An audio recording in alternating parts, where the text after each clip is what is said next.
시작하자. 음.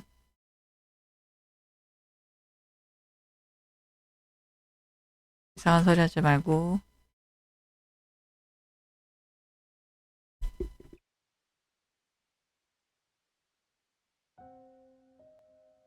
내 직장 선배에 관한 이야기다. 선배는 사람들을 잘 챙겨주고 일도 확실히 하기 때문에 거래처에서도 알아주는 사람이다.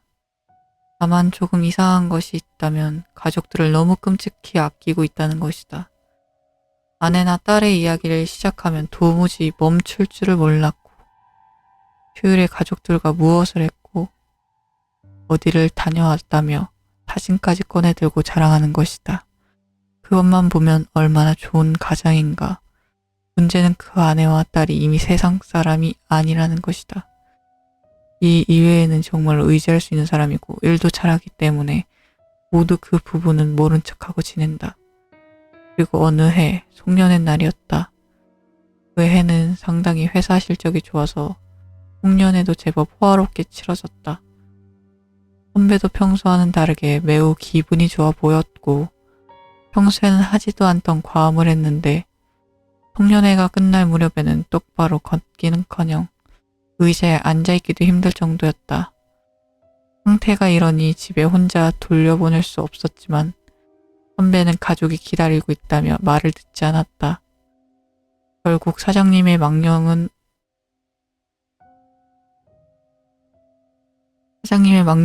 명령으로 어쩔 수 없이 나와 동료 한 명이 선배를 집까지 바래다 주게 되었다.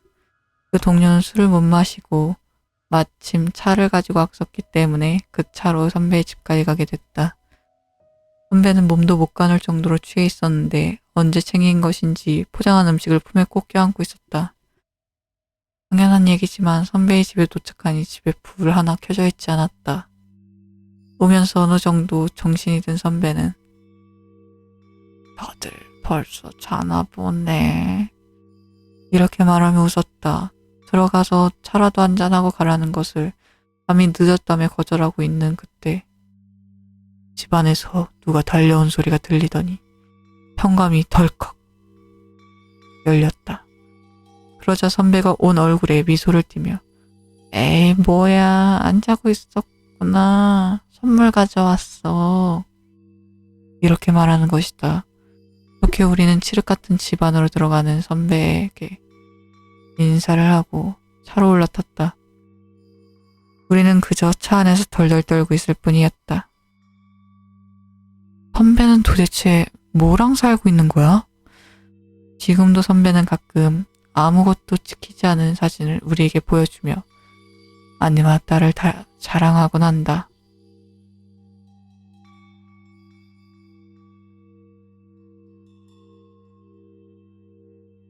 두 번째 이야기. 이 일은 제가 초등학교 4학년 때 겪었던 일입니다. 그때 우리 가족은 조금 오래된 2층 집에서 살고 있었죠.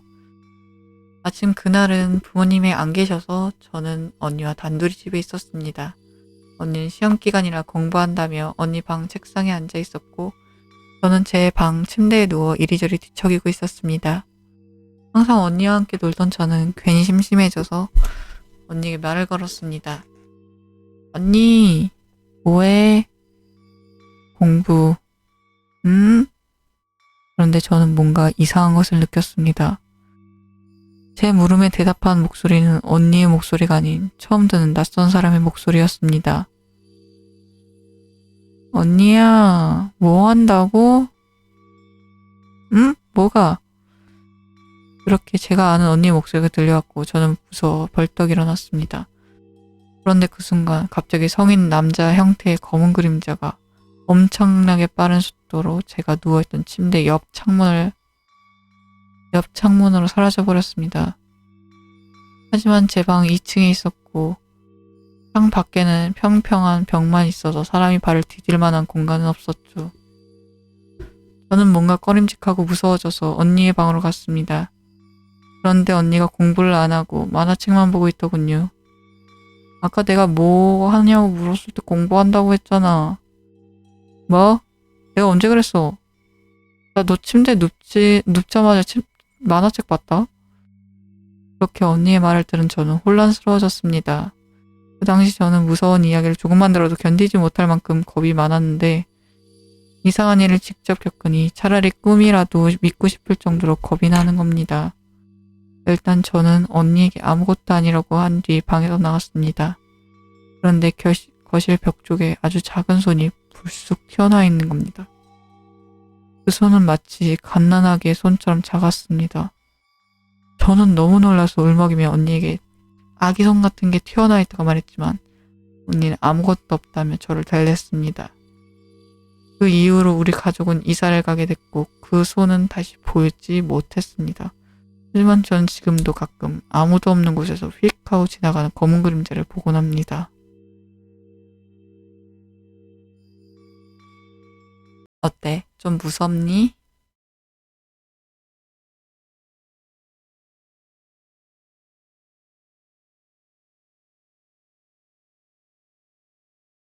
좀 무서워?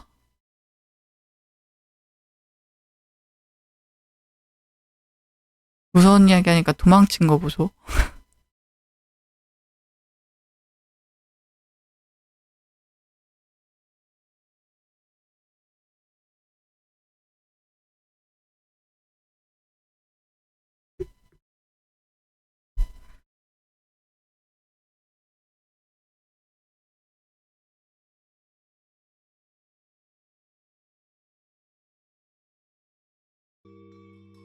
세 번째 이야기. 혼옥각에서 산 청바지 주머니 안에 꾸깃꾸깃하게 접힌 폭 2cm 정도의 종이가 나와야 했다. 혼옥가게에서 옷을 사면 흔히 있는 일이다. 나는 아무 생각 없이 종이를 버렸고 며칠 후 무심코 옷을 사면 흔히 있는 일이다.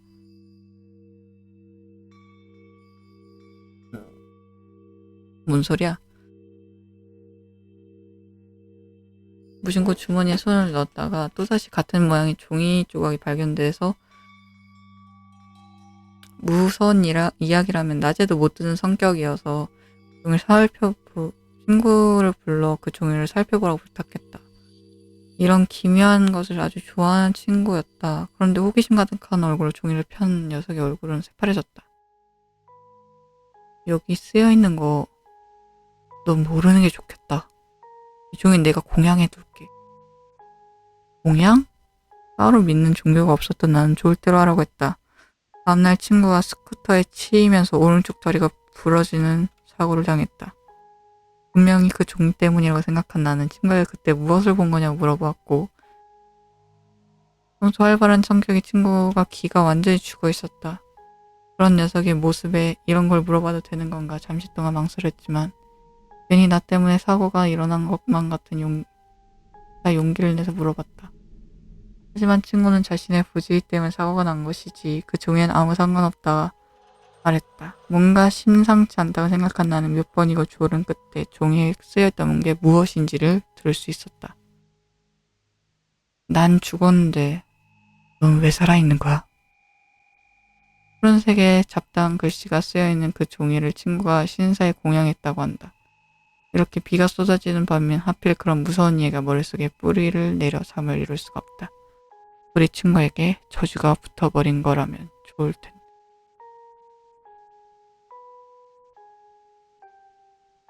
이게 뭐야? 아니 이게 무슨 사이코패스 같은 말이야? 어이가 없네.